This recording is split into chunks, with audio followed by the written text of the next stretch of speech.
Channel धड़ाधड़ उनका जुलूस निकाल रहे हैं। इससे इंडस्ट्री अकेली बदनाम नहीं हो रही है, इससे पूरा देश बदनाम हो रहा है। ये ड्रग्स बॉम्बे में पहुंचती कैसे हैं? ये ड्रग्स पूरे हिंदुस्तान में कैसे पहुंचती हैं? अमृतसर में तो बेवाओं और यतीमों की पूरी एक बस्ती है। ट्रक पकड़ लेते हैं और किसी मंत्री का फोन आता है कि ये मेरा आदमी से छोड़ दिया जाए। ये ड्रग्स बॉम्बे में तो नहीं बनती है, बाहर से आती हैं। कैसे आ जाती हैं? दिल्ली में वेश्यालय बहुत बड़ा, बॉम्बे में भी है। लड़कियां उठा ली जाती हैं, गायब कर दी जाती हैं, उनसे धंधा कराया जाता है। उनको ये एक्ट्रेसेस बहुत घातक लगी। सारी दुनिया जानती है कि दाऊद और उनका गैंग यहां क्या करता रहा है। और भी बहुत सारे गैंग्स रहे हैं बॉम्बे में, गैंग वॉर्स भी होते रहे हैं। लेकिन हमारे यहां तो बाबा लोग चरस पीते हैं, चिलम पीते हैं, गांजा पीते हैं। हम लगभग मुकम्मल बर्बादी के किनारे पे खड़े हुए हैं। हमारी इंडस्ट्री में बहुत सारे ऐसे लोग हैं, लेकिन सब नहीं है, कुछ लोग होते हैं, हर प्रोफेशन में होते हैं। ये नशा, ये ड्रग्स, ये रेप पार्टीज दिल्ली में कितनी चलती है। सबको तो आप एक डंडे से नहीं हाँक सकते, चाहे वो श्रद्धा कपूर है, दीपिका पादुकोण है, या सारा अली खान है, एक लड़की और उसका नाम साउथ से, उसका नाम आ गया। इतना हो हल्ला हमारे मीडिया ने मचाया हुआ है जैसे वो लोग ड्रग पैडलर्स हों, जैसे वो लोग ड्रग माफिया के लोग हैं और वो यही धंधा करते हैं। एक ड्रग एडिक्ट की शक्ल देखिए। और जो आदमी कभी कभार ओकेजनली, मान लीजिए पार्टी में लोग करते हैं, और हमारे यहाँ नजर बचा के क्या क्या नहीं होता है। क्या रात का इंतजार क्यों करे कोई, यहाँ दिन में भी क्या नहीं होता। किसानों की बहुत बड़ी समस्या है। हमारे देश में भ्रष्टाचार बहुत बड़ी समस्या है। अगर करप्शन को खत्म कर लें तो 50 to 60% प्रॉब्लम्स अपनी आप धाराशायी हो जाएंगी, खत्म हो जाएंगी। हमारे यहाँ मिलावट की बहुत बड़ी समस्या है। क्या ये गुनाह नहीं है? क्या ये क्राइम नहीं है? मिलावट की तरफ ध्यान नहीं, करप्शन की तरफ ध्यान नहीं है। किसान लाखों की तादाद में आत्महत्या कर गए और वो सड़कों में बैठे हुए हैं, उसकी तरफ ध्यान नहीं है। किस बात पे फोकस है कि ये एक्ट्रेसेस, उसने अपने मैसेज में लिखा माल है क्या। बहुत सारे एक्टर्स, मैं नाम नहीं लूंगा, वो ये ग्रास या हैश पीते थे, तो उन्होंने कहा एक कश लगा के देखो, पता लग जाएगा।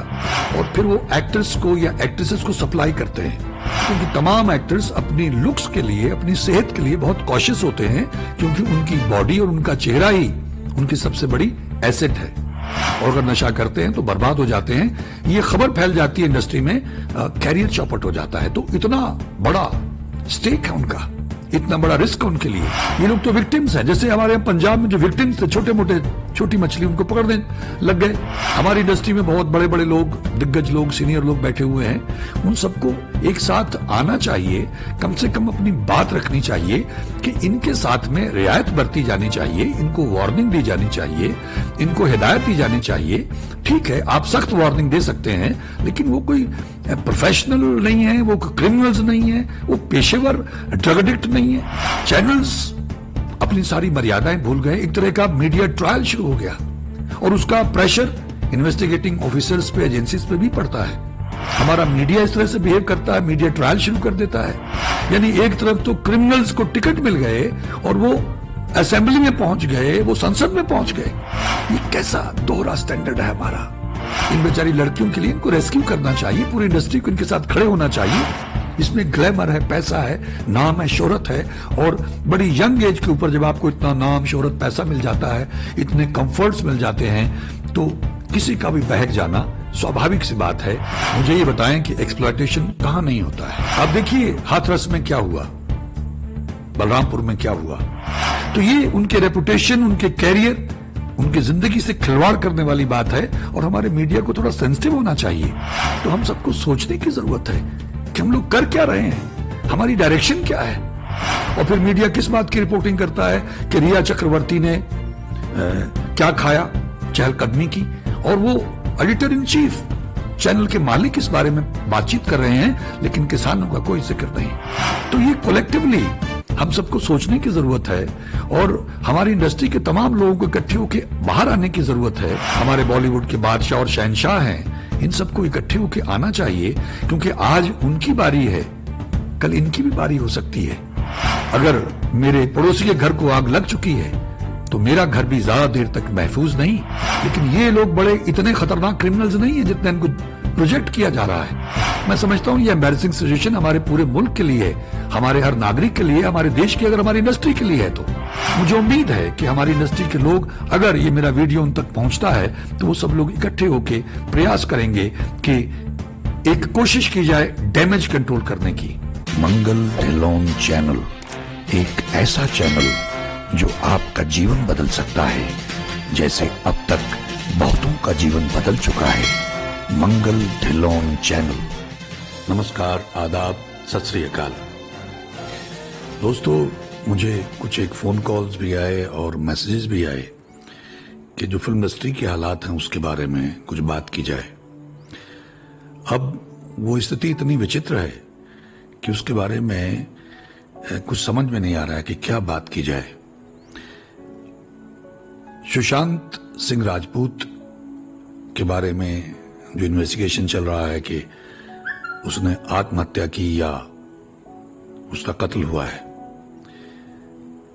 एक चैनल ने मुझसे मेरे विचार पूछे तो मैंने अपना बाइट दिया और मैंने ये कहा कि जब दिशा सालियान कुछ दिन पहले मरती है और उसके बाद में सुशांत सिंह, और दोनों के बारे में कहा जाता है कि उन्होंने आत्महत्या कर ली, तो निश्चित रूप से इन दोनों घटनाओं में कनेक्शन है। और जिस तरह से रिया चक्रवर्ती के बारे में चर्चा चल रही थी और फिर उसके बाद ड्रग्स का मामला निकला और उसके बाद कंगना रनावत ने अपनी स्टेटमेंट दी, तो इस सब के बाद करण जौहर का नाम आ गया। पहले कुछ इल्जामात हमारी इंडस्ट्री को स्टार्स पे लग रहे थे कि वहां गैंग्स हैं, ग्रुप्स हैं। यस, वहां हैं, ग्रुप्स तो हैं, इसमें कोई दो राय नहीं, अलग अलग कैंप्स हैं। तो एक कैंप में अगर काम करता आदमी, दूसरे में उसको काम नहीं मिलता है, ये बहुत देर से है, कोई नई बात नहीं है। तो अब जब ये मामला चल पड़ा कि कुछ चैट लीक हुई, हीरोइन जो हैं वो नशा करती हैं या ड्रग्स लेती हैं या वहां ऐसी पार्टीज होती हैं, और जिस तरह का प्रचार चैनल्स पे आने लगा, यही चैनल्स खबर लेने के लिए उनके पीछे भागते थे, उन स्टार्स के बारे में उनके बाइट लेने के लिए, कोई किसी प्रोग्राम में उनको शामिल करने के लिए, क्योंकि टारगेट तो टीआरपी थी। अब वही चैनल, एक चैनल मैं नाम नहीं लूंगा, आप सब जानते हैं कि वो आदमी इस तरह से बोलता है जैसे हिंदुस्तान को वो खुद ही चला रहा है, और वो इतना बदतमीज आदमी है, मुझे हैरानी होती कि लोग उसके चैनल पे जाते क्यों, बेइज्जती करवाने के लिए। जाना नहीं चाहिए, बाइकआउट करना चाहिए। हम सब लोग जानते हैं, क्योंकि शुरू में लगता था कि वो आदमी कुछ अकल की बात करता है, उसके बाद में भगवान जाने उसकी अकल को क्या हो गया। बाकी तमाम लोग हैं, जिसकी जितनी अकल है वो उसका प्रमाण दे रहा है, क्योंकि सबका अपना अपना एक एजेंडा है और टारगेट टीआरपी और पैसा है। खैर, कहते हैं कि मीडिया जो है वो चौथा खंबा होता है लोकतंत्र का, लेकिन उस चौथे खंबे की क्या हालत है ये हम सबके सामने है। अब मेरे जहन में मैं अपने देश के लोगों से, अपनी इंडस्ट्री के लोगों से, हिंदुस्तान का एक जिम्मेदार नागरिक होने के नाते कुछ एक बातें, कुछ चर्चा करना चाहता हूं कि ये बड़ी सोचने वाली बात है कि अचानक कोई व्हाट्सएप चैट मिल गया तो उसमें माल शब्द आ गया तो पकड़ो, उनकी स्टेटमेंट ले जाएगी, इन्वेस्टिगेशन होगा, और कुछ और के नाम आ गए तो उन सबको बुलाया जा रहा है और चैनल धड़ाधड़ उनका जुलूस निकाल रहे हैं। इससे इंडस्ट्री अकेली बदनाम नहीं हो रही है, इससे पूरा देश बदनाम हो रहा है। क्यों? क्योंकि ये ड्रग्स बॉम्बे में पहुंचती कैसे हैं? ये ड्रग्स पूरे हिंदुस्तान में कैसे पहुंचती हैं? ये ड्रग्स पंजाब में, अगर पंजाब के हालात आप देखिए, अमृतसर में तो बेवाओं और यतीमों की पूरी एक बस्ती है। मैं वहां जा चुका हूं। पंजाब में क्या हाल कर दिया नशे ने, वो कहां से आता है? हमारी फौज बॉर्डर पे तैनात है और तरह तरह के हमारे डिपार्टमेंट्स हैं, लेकिन ट्रकों के ट्रक आते रहे, फिर चाहे वो कोकेन हो, हैश हो या सिंथेटिक ड्रग्स हो या और कई तरह की घातक ड्रग्स। तो पंजाब का क्या हाल हुआ? और उसमें मेरे ऑफिसर्स कुछ दोस्त हैं, कुछ जज साहबान दोस्त हैं, पुलिस ऑफिसर दोस्त हैं, बड़े सीनियर लेवल के। मैंने एक फिल्म बनाई थी सर्वनाश, ड्रग अब्यूज के बारे में थी। तो उस दौरान मैंने काफी खोज की इसके बारे में। तो कुछ एक सीनियर पुलिस ऑफिसर्स का कहना था कि ढिल्लों साहब आपको क्या बताएं, हम पकड़ लेते हैं, ट्रक पकड़ लेते हैं और किसी मंत्री का फोन आता है कि ये मेरा आदमी से छोड़ दिया जाए, और हम लोग बहुत हेल्पलेस महसूस करते हैं, और अगर हम नहीं सुनते हैं तो हमारे तबादले होते रहते हैं। उस ऑफिसर ने बहुत तकलीफ से ये बात मुझे बताई थी। ईमानदार अफसर थे। एक और ईमानदार अफसर, उसने मुझे बताया, तो जेलों में मुझे ये बताया गया कि ज्यादातर इनोसेंट लोग डाल दिए जाते हैं, जो विक्टिम्स हैं, जो वल्नरेबल लोग हैं, इनोसेंट लोग हैं बेचारे, वो लग जाते हैं क्योंकि इमोशनल होते हैं, ज्यादा शातिर नहीं होते हैं, वो नशा करने लग जाते हैं। तो घर भी तबाह हो गया, बच्चा जेल में चला गया, और जेल में भी मुझे ये बताया गया कि वहां ड्रग सप्लाई होती हैं। कुछ लोगों का कहना यह है कि उनको विड्रॉल सिम्टम्स होते हैं, तो वो नहीं चाहते हैं कि जेल में कोई मर जाए, इसलिए उनको देनी पड़ती है। और कुछ लोग ये कहते हैं कि ये एक धंधा बन गया है, वहां ड्रग महंगी मिलती है। अब ड्रग एडिक्ट को चाहिए ड्रग, तो फिर वो कुछ भी अपने घर वालों से बात करेगा, जब मिलने आएंगे तो वो पैसे लेगा, वो पैसे उनको देगा, तब उसके पास माल पहुंचेगा। अब मुझे हैरानी है कि हम पंजाब नहीं बचा सके। बॉम्बे में करीम लाला से लेके ये दाऊद, तो बाद में हाजी मस्तान से लेके उन पे फिल्में भी बनी। ड्रग्स का धंधा होता था, गोल्ड का स्मगलिंग होता था। तो हमारी सरकारों ने क्या किया? ये ड्रग्स बॉम्बे में तो नहीं बनती हैं, बाहर से आती हैं। कैसे आ जाती हैं? मैंने बहुत सारी पार्टीज में मैं जाता था, जब मैं काफी फिल्में वगैरह करता था, सीरियल्स करता था, तो वहां मैंने अक्सर देखा कि पॉलिटिशियंस भी आते थे बड़ी बड़ी पार्टियों में, और अधिकारी भी आते थे, हायर लेवल के अधिकारी आते थे और ड्रिंक करते थे। अब ड्रिंक तो आप देखिए, जगह जगह हम लोगों ने शराब के ठेके खोल दिए। बॉम्बे में जगह जगह बार्स हैं, पब्स हैं, क्लब्स हैं, नाइट क्लब्स हैं, जहां वो लड़कियां नाचती हैं और वहां धंधा भी होता है। इसके इल्जाम लगे बहुत बार और बहुत कोशिश की गई। डांस बार जिसमें लड़कियां नाचती हैं, और कुछ लोगों पे इल्जाम लगा कि वो धंधा भी करते हैं। दिल्ली में वेश्यालय है बहुत बड़ा, बॉम्बे में भी है। लड़कियां उठा ली जाती हैं, गायब कर दी जाती, उनसे धंधा कराया जाता है। दिल्ली में, जमीन पर, राजधानी में, बॉम्बे में। क्या वो हमारी सरकार को नजर नहीं आता है? हमारे ऑफिसर्स को नजर नहीं आता है? उनको ये एक्ट्रेसेस बहुत घातक लगी। उनके साथ में जिस तरह का व्यवहार किया जा रहा है, या जो चैनल्स उसको प्रोजेक्ट कर रहे हैं, वो तो ऐसा लगता है जैसे इन्होंने बहुत बड़े ड्रग माफिया को पकड़ लिया। सारी दुनिया जानती है कि दाऊद और उनका गैंग यहां क्या करता रहा है, करीम लाला क्या करते रहे हैं, हाजी मस्तान क्या करते रहे हैं, और भी बहुत सारे गैंग्स रहे हैं बॉम्बे में, गैंग वॉर्स भी होते रहे हैं। लेकिन एक सॉफ्ट टारगेट समझ के, या जो भी समझा जा रहा है कि इन लोगों को, मैं ऐसा समझता हूं कि ठीक है, मैं ये नहीं कहूंगा कि नशा करना चाहिए, बिल्कुल नहीं करना चाहिए, जो चीज प्रतिबंधित है नहीं करनी चाहिए। लेकिन हमारे यहां तो बाबा लोग चरस पीते हैं, चिलम पीते हैं, गांजा पीते हैं।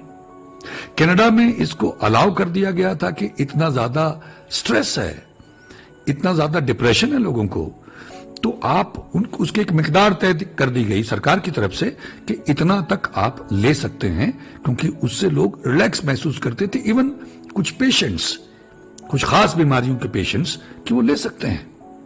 तो एक तरफ तो हम वेस्ट की नकल करने की कोशिश कर रहे हैं। हमने किस किस लेवल पे वेस्ट की नकल की है, ये हम सबके सामने है, और उसी वजह से हम लगभग मुकम्मल बर्बादी के किनारे पे खड़े हुए हैं। अब जिस तरीके से कुछ लोग, जैसे कंगना रनावत ने अपनी स्टेटमेंट दी, तो उसको लेके उसके बाद में वहां खेल शुरू हो गया। अब सब तो नहीं नशा करते हैं, सोशल ड्रिंकिंग भी होती है। डॉक्टर्स भी कहते हैं आप भी तो ड्रिंक ले सकते हैं। बहुत सारे ऑफिसर्स सोशल ड्रिंकिंग करते हैं और बहुत सारे ज्यादा भी ड्रिंक करते हैं। हमारी इंडस्ट्री में बहुत सारे ऐसे लोग हैं, लेकिन सब नहीं है, कुछ एक लोग होते हैं, हर प्रोफेशन में होते हैं। तो ये नशा, ये ड्रग्स, ये रेप पार्टीज दिल्ली में कितनी चलती हैं? हम सब लोगों ने चैनल्स पे देखा है, अखबारों में छपता था, तब तो कोई एक्शन नहीं लिया गया। लेकिन फिल्म इंडस्ट्री को जिन्होंने हिंदुस्तान को नाम दिया है, जिन लोगों ने हिंदुस्तान को बहुत टैक्स दिया है, हिंदुस्तान का नाम दुनिया में ऊंचा किया है, एंटरटेन किया है, रोजगार दिया है, फिल्म इंडस्ट्री में भी और फिल्म इंडस्ट्री के बाहर भी। डिस्ट्रीब्यूशन को आप देखिए, कितने लोग उससे जुड़े रहते हैं। सिनेमा हॉल्स में कितने लोगों को काम मिलता है। आर्टिस्ट, एक अलग बात है कि वो लोग उसमें काम करते हैं। तो मुझे ऐसा लगता है, मैं बार बार ये कहता हूं कि एक इंडस्ट्री का छोटा सा हिस्सा होने के नाते मैं वहां 30-35 साल रहा हूं और काफी मैंने काम किया। तो सबको तो आप एक डंडे से नहीं हाँक सकते। अब कुछ लड़कियों का नाम आ गया, चाहे वो श्रद्धा कपूर है, दीपिका पादुकोण है, या सारा अली खान है, एक लड़की और उसका नाम साउथ से, उसका नाम आ गया। और इतना हो हल्ला हमारे मीडिया ने मचाया हुआ है जैसे वो लोग ड्रग पैडलर्स हों, जैसे वो लोग ड्रग माफिया के लोग हैं और वो यही धंधा करते हैं। आप उनकी शक्लें देखें, एक ड्रग एडिक्ट की शक्ल देखिए, और जो आदमी कभी कभार ओकेशनली, मान लीजिए पार्टी में लोग करते हैं, और हमारे यहां नजर बचा के क्या क्या नहीं होता है। वो एक शेर था, क्या रात का इंतजार क्यों करे कोई, यहां दिन में भी क्या नहीं होता। तो मुझे ऐसा लगता है कि हमारे देश में और बहुत बड़ी समस्याएं हैं। किसानों की बहुत बड़ी समस्या है, हमारे देश में भ्रष्टाचार बहुत बड़ी समस्या है। अगर करप्शन को खत्म कर लें तो 50 to 60% प्रॉब्लम्स अपनी आप धाराशायी हो जाएंगी, खत्म हो जाएंगी। हमारे यहां मिलावट की बहुत बड़ी समस्या है। क्या ये गुनाह नहीं है? क्या ये क्राइम नहीं है? लोग सेहत के लिए दूध पीते हैं, घी खाते हैं, फल खाते हैं, सब्जियां खाते हैं, दालें खाते हैं, उनमें मिलावट है। दूध में, ये चैनल्स पे प्रोग्राम चले हैं, दूध में मुर्दों को प्रिजर्व करने वाली क्रीम डाली जाती है। वो लिक्विड डालते हैं दूध के अंदर, उसमें जो क्रीम दिखाने के लिए यूरिया पड़ती है और पता नहीं क्या क्या, और सिंथेटिक दूध। और ये तमाम अखबारों में और चैनल्स पे दिखाया जाता है कि जितना दूध पैदा होता है उससे दुगना डिस्ट्रीब्यूट किया जाता है। वो कहां से आता है? सिंथेटिक दूध। इसलिए लोग मर रहे हैं, जगह जगह हॉस्पिटल खुल गए हैं। सिंथेटिक घी और पता नहीं क्या क्या, यानी आपको भरोसा ही नहीं होता है कि जो आप खा रहे हैं उसके अंदर क्या है। आप जहर तो नहीं खा रहे हैं। जो सब्जियां बाहर उगाई जाती हैं उनके अंदर लेड है, आर्सेनिक है, पता नहीं क्या क्या, ये सब चैनल्स पे आया है। उसकी तरफ ध्यान नहीं है, मिलावट की तरफ ध्यान नहीं, करप्शन की तरफ ध्यान नहीं है। किसान लाखों की तादाद में आत्महत्या कर गए और वो सड़कों में बैठे हुए हैं, उसकी तरफ ध्यान नहीं है। किस बात पे फोकस है कि ये एक्ट्रेसेस, उसने अपने मैसेज में लिखा माल है क्या। भाई मैंने अपने जमाने में ये देखा कि अक्सर मैंने देखा था कि लोग सिगरेट के अपने अपने नाम रख लेते थे। बहुत सारे एक्टर्स, मैं नाम नहीं लूंगा, वो ये ग्रास या हैश पीते थे। लेकिन जो आदमी एक सीमा में, अगर वो कोई गुनाह नहीं करता है, मतलब बहुत बड़े नाम है, बहुत बड़े एक्टर भी माने जाते हैं वो, लेकिन वो लोग ये लेते थे।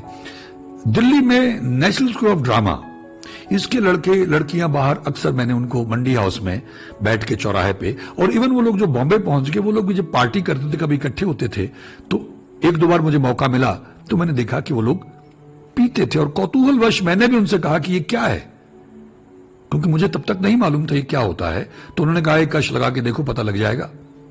अब एक जिज्ञासा होती है, तो कई बार एक उम्र है, उस उम्र में कौतूहलवश, जिज्ञासावश एक आदमी ट्राई कर लेता है, और सबको ये सूट भी नहीं करता है। तो बजाय इसके कि इस एंगल से देखा जाए कि भाई उनके प्लस भी तो देखिए, उन्होंने हमारे देश को क्या दिया ये भी देखिए। और अगर किसी ने, कोई प्रोफेशनल नहीं है, कोई माफिया का आदमी नहीं है, कोई प्रोफेशनली ये धंधा नहीं करता है, कोई ड्रग एडिक्ट नहीं है, और जो धंधा करते हैं, जो सप्लायर्स हैं, क्योंकि पहले ये बहुत बड़ी चेन है, हम सब लोग जानते हैं ये बहुत बड़ी चेन है, तो वो उनके बाप तो बहुत ऊपर बैठे हुए हैं, और वो लोग जो सप्लाई करते हैं, जो करोड़ों अरबों का धंधा करते हैं ड्रग्स का, और उसके बाद उसको डिस्ट्रीब्यूट करते हैं, और उसके बाद फिर ये छोटे छोटे लोग आगे सप्लायर बन जाते हैं, और फिर वो एक्टर्स को या एक्ट्रेसेस को सप्लाई करते हैं। अब किसी ने अपने इस्तेमाल के लिए, क्योंकि तमाम एक्टर्स अपनी लुक्स के लिए, अपनी सेहत के लिए बहुत कॉशियस होते हैं, क्योंकि उनकी बॉडी और उनका चेहरा ही उनकी सबसे बड़ी एसेट है। इन्वेस्टमेंट है। तो पहली बात तो उनके पास इतना समय नहीं होता है कि वो ऐसे रेगुलरली नशे करें, और अगर नशा करते हैं तो बर्बाद हो जाते हैं। ये खबर फैल जाती है इंडस्ट्री में, कैरियर चौपट हो जाता है। तो इतना बड़ा स्टेक है उनका, इतना बड़ा रिस्क है उनके लिए, तो उनको टारगेट किया जाना, और तमाम बड़े जो बिग फिश है, जो लोग इसके लिए जिम्मेदार हैं, मैं गलत हो सकता हूं किसी की नजर में, लेकिन मुझे ऐसा लगता है कि ये लोग तो विक्टिम्स हैं। जैसे हमारे यहाँ पंजाब में जो विक्टिम्स थे, छोटे मोटे छोटी मछली, उनको पकड़ने लग गए पुलिस वगैरह, लेकिन जो बड़ी फिश थी उसको नहीं पकड़ा गया। तो ये दुखद है। हमारी इंडस्ट्री में बहुत बड़े बड़े लोग, दिग्गज लोग, सीनियर लोग बैठे हुए हैं, उन सबको एक साथ आना चाहिए, कम से कम अपनी बात रखनी चाहिए कि इनके साथ में रियायत बरती जानी चाहिए, इनको वार्निंग दी जानी चाहिए, इनको हिदायत दी जानी चाहिए। ठीक है, आप सख्त वार्निंग दे सकते हैं, लेकिन वो कोई प्रोफेशनल नहीं है, वो क्रिमिनल्स नहीं है, वो पेशेवर ड्रग एडिक्ट नहीं है, फिर उनको इस तरह से जलील क्यों किया जा रहा है? चैनल्स अपनी सारी मर्यादाएं भूल गए, एक तरह का मीडिया ट्रायल शुरू हो गया, और उसका प्रेशर इन्वेस्टिगेटिंग ऑफिसर्स पे, एजेंसीज पे भी पड़ता है। इसमें मैं समझता हूं कि महाराष्ट्र की सरकार को दखल देना चाहिए, क्योंकि ये बदनामी दुनिया भर में हमारी ये खबरें जाती हैं सोशल मीडिया के जरिए, और हमारा मेन मीडिया लगा हुआ है, तो सारी दुनिया में लोग हमारे बारे में क्या सोचते होंगे कि हम कभी भी पलट जाते हैं, हम कोई लिहाज नहीं करते हैं, हमारा मीडिया इस तरह से बिहेव करता है, मीडिया ट्रायल शुरू कर देता है। मैं इसकी पैरवी नहीं करता हूं, लेकिन एक उम्र होती है, सबने कुछ ना कुछ गलतियां की होती हैं अपने जीवन में। यहां दूध का धुला कोई भी नहीं है, और अगर हमारे पॉलिटिशियंस को, ज्यादातर को, कुछ एक ईमानदार भी होंगे, अच्छे होंगे, क्योंकि चीज का बीज नाश नहीं हुआ है, अगर आप उनको देखें, यानी एक तरफ तो क्रिमिनल्स को टिकट मिल गए और वो असेंबली में पहुंच गए, वो संसद में पहुंच गए। डाकू सरेंडर करने के बाद में इलेक्शन लड़के संसद में पहुंच जाते हैं। उनको, वो लोग जो पकड़ना चाहते थे ऑफिसर्स, उन्हें उनको सैल्यूट करना पड़ता है, उन डकैतों को, क्रिमिनल्स को जो वांटेड थे। ये कैसा दोहरा स्टैंडर्ड है हमारा, ये कैसी दोहरी नीति है हमारी। हमारे उन तमाम लोगों को आना चाहिए, और इन बेचारी लड़कियों के लिए इनको रेस्क्यू करना चाहिए, पूरी इंडस्ट्री को इनके साथ खड़े होना चाहिए। ठीक है, वहां अलग अलग ग्रुप्स हैं, लोगों की अपनी ईर्ष्या होती है, झगड़े भी होते हैं, लेकिन हमारी फिल्म इंडस्ट्री एक बड़ा परिवार है। छोटी सी इंडस्ट्री है, लोगों को लगता बहुत बड़ी है, लेकिन बहुत छोटी सी इंडस्ट्री है। अगर देखें तो कोई बहुत बड़ी तादाद नहीं है स्टार्स की, एक्टर्स की। जो इल्जामात लगे, एक ग्रुप पे लगे कि सुशांत सिंह को मरवाया गया है, दिशा सालियान को मरवाया गया है, उसका इन्वेस्टिगेशन हो रहा है। अगर इन्वेस्टिगेशन में कुछ लोग गिल्टी पाए जाते हैं तो निश्चित रूप से उनके खिलाफ जो भी कानूनी कार्रवाई बनती है वो करनी चाहिए। और जो कुछ लड़कियों ने आके चैनल्स पे, उसी चैनल की बात कर रहा हूं जो भाई साहब ऐसे बोलते हैं जैसे हिंदुस्तान को वही चला रहे हैं, और उनको लगाम लगाने वाला कोई नहीं, वो कुछ भी बोलने लगते हैं। मतलब मैं तो उनको देख के दंगी रह जाता हूं। उसका चैनल मैंने देखना बंद कर दिया कुछ सालों से, जब से उन्होंने अपना इंडिपेंडेंट चैनल शुरू किया है। तो मुझे ये हैरत होती है कि वो लड़की जो बता रही है कि यस इंडस्ट्री में ये होता है, एक्सप्लॉयटेशन होता है। मुझे ये बताएं कि एक्सप्लॉयटेशन कहां नहीं होता है। अगर आप गांव में चले जाएं तो वहां ठेकेदार, तरह तरह के लोग बैठे हुए हैं, साहूकार, वो भी अपने लेवल पे एक्सप्लॉयटेशन करते हैं। आप देखिए हाथरस में क्या हुआ, बलरामपुर में क्या हुआ, देखिए। तो हमारी इंडस्ट्री में सभी लोग गलत नहीं है। कभी कभार कोई घटना निकलती है कि किसी ने उसके साथ जबरदस्ती करने की कोशिश की या जबरदस्ती की, कुछ एक केसेस आपको मिलेंगे। अन्यथा वहां लोग खुद भी कंप्रोमाइज करते हैं, कुछ मजबूरी में करते हैं, ज्यादातर तो मजबूरी में कंप्रोमाइज करते हैं, चाहे वो लड़के हों या लड़कियां। लेकिन अगर हम ये कहें कि हमारी इंडस्ट्री में सिर्फ यही चलता है तो ये सही नहीं है। वहां ठीक लोग भी हैं। अगर कुछ लोगों को अपनी इज्जत, क्योंकि उनका अपना रेपुटेशन स्टेक पे होता है, तो उनका अपना तरीका होता है कि वो उस लड़की को अपने ढंग से एक ऑफर देंगे, उसको एहसास कराने की कोशिश करेंगे, and if she agrees fine, if she doesn't agree all right. लेकिन वहां कोई इस तरह से बलात्कार नहीं करता है। हाँ, कुछ लोग होंगे जो उनको इस तरह से ट्रैप करके करते हैं, उनके खिलाफ कार्रवाई होनी चाहिए। लेकिन हम अगर सभी लोगों कहें कि सभी लोग हमारी इंडस्ट्री में ऐसे हैं तो ये गलत है। और इसलिए क्योंकि ये सारी इंडस्ट्री के ऊपर दाग है कि सारे वहां नशे करते हैं, वहां माफिया जैसा माहौल है और वहां ये सब लोगों का, लड़कियों का एक्सप्लॉयटेशन किया जाता है। ठीक है, होता है, मैं मानता हूं। लेकिन मैं जब करीब से देखता था तो मुझे ऐसा लगता था, देखिए अब अगर नाम लेते हैं उन इंस्टीट्यूशन के तो उन लोगों को तकलीफ होती है। कत्था केंद्र में दिल्ली में मुझे उन लड़कियों ने बताया, और मैंने उसका हिस्सा अपने एक नाटक में, मेरा एक वन मैन शो था सावधान थिएटर वाला पागल है, मैंने बाकायदा उसका जिक्र किया कि किस तरह से उनका एक्सप्लॉयटेशन होता था, और ओपनली। और लड़कियों ने कहा कि जो चीज हम सीखना चाहते हैं तो हमारे उस्ताद, हमारे गुरुजी, हम उनको खुद ही ऑफर कर देते हैं, क्योंकि हम उनसे मोहब्बत करते हैं कि जो चीज उनके पास है, अब उनको लुभाने का अपना तरीका था। तो ऐसे हमारी इंडस्ट्री में तो ये आर्ट जो फील्ड है हमारा, इसमें ग्लैमर है, पैसा है, नाम है, शोहरत है, और बड़ी यंग एज के ऊपर जब आपको इतना नाम, शोहरत, पैसा मिल जाता है, इतने कंफर्ट्स मिल जाते हैं, तो किसी का भी बहक जाना स्वाभाविक सी बात है, अफेयर हो जाना, इन्वॉल्व हो जाना। और कुछ एक ऐसे लोगों, मंदाकिनी के साथ क्या हुआ, जरा उसको खंगाले आप, या हमारे चैनल अगर खंगालेंगे तो आप दंग रह जाएंगे। देवा भारती के साथ क्या हुआ, और भी ऐसे बहुत सारे लोग हैं। तो हमारी इंडस्ट्री में जातियां हुई हैं, ये जातियां हर जगह होती हैं। चाहे आप जो बिजनेस टाइकून्स हैं, विजय माल्या को सब लोग जानते हैं, उनकी एयरलाइन का क्या हाल था, और उसके बाद वो पैसे लेके भाग गए, अब उनकी फाइलें गायब हो गई। मतलब ये अपनी सहूलियत के हिसाब से कानून को इस्तेमाल किया जा रहा है, ये सबके लिए एक नहीं लग रहा है। तो मुझे बहुत दुख हुआ कि पहले तो उन लोगों को कटघरे में खड़ा करना चाहिए जिन्होंने वो जो ड्रग माफिया है उनकी मदद की, जिनकी मदद से वो ड्रग्स बॉम्बे में या हिंदुस्तान में आने लग गई। आप जड़ को पकड़िए, ये तो आप सरफेस पे अपनी कोशिश कर रहे हैं। इन लोगों को अगर आप पकड़ के, मान लीजिए उनकी कैरियर चौपट हो जाएगा, बदनाम हो गए आम पब्लिक के बारे में, क्योंकि चैनल्स अपनी तरह अपना फर्ज निभा रहे हैं उनको बदनाम करने के लिए, मीडिया ट्रायल करने के लिए, तो आम पब्लिक को तो पता नहीं चले कि असलियत क्या है।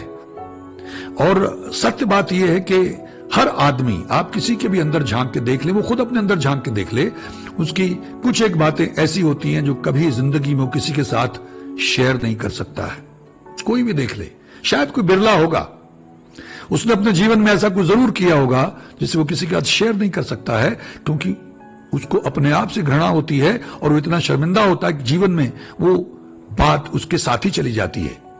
तो अगर इन लोगों ने कोई गलती की है या किसी पार्टी में जाके इन्होंने ड्रग्स लिए हैं, वो किस तरह के ड्रग्स लिए हैं, हमारे बाबा लोगों के बारे में मैंने कहा, तो आप उनको तो नहीं पकड़ते हैं, वो तो मामला धर्म का है, फिर भी वहां ये होता है। कितने बाबाओं ने क्या कुछ किया है और कर रहे हैं। ये लड़की के साथ में किस तरह से, मतलब शब्द नहीं है, रूह कांप गई। ऐसी दरिंदगी, ऐसे राक्षस, रात में जाके उस लड़की को जला दिया जाता है। क्यों इतनी चिंता होगी हमारी एडमिनिस्ट्रेशन को और हमारी पुलिस को? तो ये दोहरा मापदंड है। अगर ईश्वर ने उनको ऐसा भाग्य, ऐसी किस्मत दी है, उनको टैलेंट दिया है, सब तो स्टार नहीं बन सकते हैं, कुछ ही लोग होते हैं जिनके भाग्य में होता है, फिर वो लोग भाग्य के मुताबिक मेहनत भी करते हैं। तो अगर उनको नाम मिल गया, शोहरत मिल गई और उन्होंने कोई गलती कर दी, तो हमारे सिस्टम को कंसिडरेट होना चाहिए, उनकी उस जो कंट्रीब्यूशन है उसको जहन में रखते हुए अगले कदम उठाने चाहिए। क्योंकि जिसको कोई जानता नहीं है उसको कोई फर्क नहीं पड़ता है, और जिनको सारी दुनिया जानती है वो तो एक सफेद चादर के ऊपर लगे हुए दाग की तरह वो दाग ही नजर आता है। तो ये उनके रेपुटेशन, उनके कैरियर, उनकी जिंदगी से खिलवाड़ करने वाली बात है। और हमारे मीडिया को थोड़ा सेंसिटिव होना चाहिए। बात कहने का ढंग होता है, कैसे बाजे बजाते हैं, बैंग्स देते हैं और कैसे चिल्लाते हैं, ब्रेकिंग न्यूज बनाते हैं। नहीं भाई नहीं, ये बहुत बड़ी ट्रेजेडी है, ये बहुत बड़ी शर्म की बात है हमारे देश के लिए, हम सबके लिए। तो अगर उन्होंने गलती की है तो मुझे ऐसा लगता है, मैं गलत हो सकता हूं, और अगर किसी को लगे तो मैं उससे क्षमा प्रार्थी हूं। लेकिन क्योंकि मैं उस इंडस्ट्री का हिस्सा रहा हूं, मैं इस देश का अपने आप को एक जिम्मेदार नागरिक मानता हूं, तो हम सबको सोचने की जरूरत है कि हम लोग कर क्या रहे हैं, हमारी डायरेक्शन क्या है। मतलब उनके ऊपर इतना टाइम, इतनी एनर्जी, इतना पैसा लगाया जा रहा है कि उनको कटघरे में खड़ा किया जाए, उनको बेइज्जत किया जाए और उनको गुनाहगार साबित किया जाए। मीडिया की तो यही जो रिपोर्टिंग होती है उससे तो यही लगता है। और फिर मीडिया किस बात की रिपोर्टिंग करता है कि रिया चक्रवर्ती ने क्या खाया, चहलकदमी की, और वो एडिटर इन चीफ, चैनल के मालिक इस बारे में बातचीत कर रहे हैं, लेकिन किसानों का कोई जिक्र नहीं। किसान क्यों सड़कों पे, इसका कोई जिक्र नहीं। देश के हालात क्या हैं, इसका कोई जिक्र नहीं। बस कोई टॉपिक मिल जाए, कोई ऐसा टॉपिक कि आप, मतलब मुझे एक हैरानी होती है कि अगर हम एक जिम्मेदार आदमी है तो एक जिम्मेदार आदमी जब कोई बात करेगा तो सोच के करेगा कि मेरे बारे में लोग सोचेंगे क्या। एटलीस्ट मैं अपने बारे में तो कह सकता हूं कि मैं कुछ ही बोलने से पहले सोचता हूं। तो ये कलेक्टिवली हम सबको सोचने की जरूरत है और हमारी इंडस्ट्री के तमाम लोगों को इकट्ठे होकर बाहर आने की जरूरत है। और जो बड़े सीनियर लोग हैं, स्टार्स हैं, सुपरस्टार्स हैं, थेस्पियंस हैं, हमारे बॉलीवुड के बादशाह और शहनशाह हैं, इन सबको इकट्ठे होकर आना चाहिए, क्योंकि आज उनकी बारी है, कल इनकी भी बारी हो सकती है। अगर मेरे पड़ोसी के घर को आग लग चुकी है तो मेरा घर भी ज्यादा देर तक महफूज नहीं। यह खामोशी खतरनाक है। हो सकता है कुछ लोगों ने कोशिश की हो, मेरी नजर में ना आया हो, तो मैं माफी चाहता हूं, लेकिन it's high time that the entire industry should get together. और जो हमारी इंडस्ट्री का कंट्रीब्यूशन है हमारे देश के लिए, रोजगार में, टैक्स में, और हमारे देश की छवि को निखारने में, दुनिया भर में पहुंचाने में, उसके आधार पे जो भी निजाम है मौके का, चाहे वो महाराष्ट्र गवर्नमेंट है, चाहे वो सेंट्रल गवर्नमेंट है, जो एजेंसियां काम कर रही हैं, उनमें जो शिखर पे बैठे हुए लोग हैं, चाहे हमारे पीएम हैं या होम मिनिस्टर हैं, जो भी लोग उसके लिए जिम्मेदार हैं, उनसे बात करनी चाहिए कि कुछ भी आप लोग करवा सकते हैं। मतलब हमारे देश में तो आए दिन ऐसी घटनाएं घटती रहती हैं और होता रहता है, और क्या क्या होता रहता है। लेकिन ये लोग बड़े इतने खतरनाक क्रिमिनल्स नहीं है जितना इनको प्रोजेक्ट किया जा रहा है। ठीक है, अगर रिया चक्रवर्ती उसमें शामिल है और उसकी इसमें शमूलियत है कि उसने सुशांत सिंह, और उसमें माफिया इन्वॉल्व है और उसका मर्डर किया गया, इन्वेस्टिगेशन में अगर वो आ जाता है तो एक अलग मामला है, वो बहुत गंभीर मामला है। वहां अगर किसी ने किया, इस तरह की कॉन्स्पिरेसी की है, तो निश्चित रूप से उसको सजा मिलनी चाहिए, ताकि दूसरों को भी ये नसीहत मिले कि ये मजाक नहीं है। आप इस तरह से कैरिड अवे हो जाएं और आप कुछ भी कर गुजरें, तो वो अपनी जगह ठीक है, लेकिन मीडिया को बैलेंस करना चाहिए, उनकी खबर को भी, और देश में जो हाहाकार मचा हुआ चारों तरफ उसको भी बैलेंस करना चाहिए, ताकि लोगों तक संतुलित खबरें पहुंचें। और इस तरह की जो एम्बैरेसिंग सिचुएशन है, मैं समझता हूं ये एम्बैरेसिंग सिचुएशन हमारे पूरे मुल्क के लिए है, हमारे हर नागरिक के लिए, हमारे देश की, अगर हमारी इंडस्ट्री के लिए है तो, कि कैसा यहां का मीडिया और कैसा यहां का सिस्टम है। मैं उम्मीद करता हूं कि कुछ लोगों को मेरी बात पकड़ में आई होगी और वो इस पे सोचने की कोशिश करेंगे। और जो लोग मुझसे असहमत हो, मैं उनसे माफी चाहता हूं, लेकिन मुझे ऐसा लगा कि कई लोगों ने मुझसे कहा कि आप इसके बारे में क्यों नहीं बोलते, आप इस इंडस्ट्री का हिस्सा रहे हैं तो आपको कुछ कहना चाहिए। तो मैंने कहा मैं क्या कहूं, सब लोग अपनी अपनी जगह सक्षम हैं, काबिल हैं, वो अपने अपने हिसाब से अपनी जिम्मेदारियां निभा रहे हैं। लेकिन फिर लगा, जब बहुत लोगों ने कहा तो मुझे लगा कि मुझे इस पे चर्चा करनी चाहिए। और मुझे उम्मीद है कि हमारी इंडस्ट्री के लोग, अगर ये मेरा वीडियो उन तक पहुंचता है तो वो सब लोग इकट्ठे होकर प्रयास करेंगे कि एक कोशिश की जाए डैमेज कंट्रोल करने की, एक ड्राइव शुरू की जाए डैमेज कंट्रोल करने की, क्योंकि इस तरह से तो इसमें पता नहीं कौन कौन लोग लपेट में आते जाएंगे। और अगर आप उस तरह से चलेंगे इंसाफ करने, तो इसकी जद में तो बहुत लोग आएंगे, सिर्फ इंडस्ट्री के नहीं, फिर सबको सजा मिलनी चाहिए। उनको भी सजा मिलनी चाहिए जो ड्रग माफिया से मिलके ये स्मगलिंग करवाते थे, उनको भी सजा मिलनी चाहिए जिन्होंने उनको प्रोटेक्शन दिया हुआ था, जिनकी वजह से ये ड्रग्स इंडस्ट्री तक पहुंची, हिंदुस्तान तक पहुंची, घर घर तक पहुंची, पंजाब तक पहुंची। फिर तो उनको भी सजा मिलनी चाहिए। या तो ऐसा इन्वेस्टिगेशन हो कि आप ओवरहॉल कर दें, या फिर कुछ लोगों को टारगेट करके, क्योंकि वो मशहूर हैं, उनका नाम है, उनको शोहरत मिली हुई है और वो खबरें बड़ी बनती हैं, ये किसी के लिए भी मैं नहीं समझता हूं कि ये फायदे का धंधा होगा या ये फायदे वाली बात होगी। ये हम सब के लिए ही बहुत ही शर्मनाक बात होगी, क्योंकि हमारे देश की, हमारी इंडस्ट्री की, हमारे सिस्टम की छवि खराब हो रही है। आप सबका बहुत बहुत धन्यवाद। ईश्वर हम सबका भला करे। नमस्कार, जय हिंद, जय भारत। मंगल ढिल्लोन चैनल एक ऐसा चैनल जो आपका जीवन बदल सकता है, जैसे अब तक बहुतों का जीवन बदल चुका है। मंगल ढिल्लोन चैनल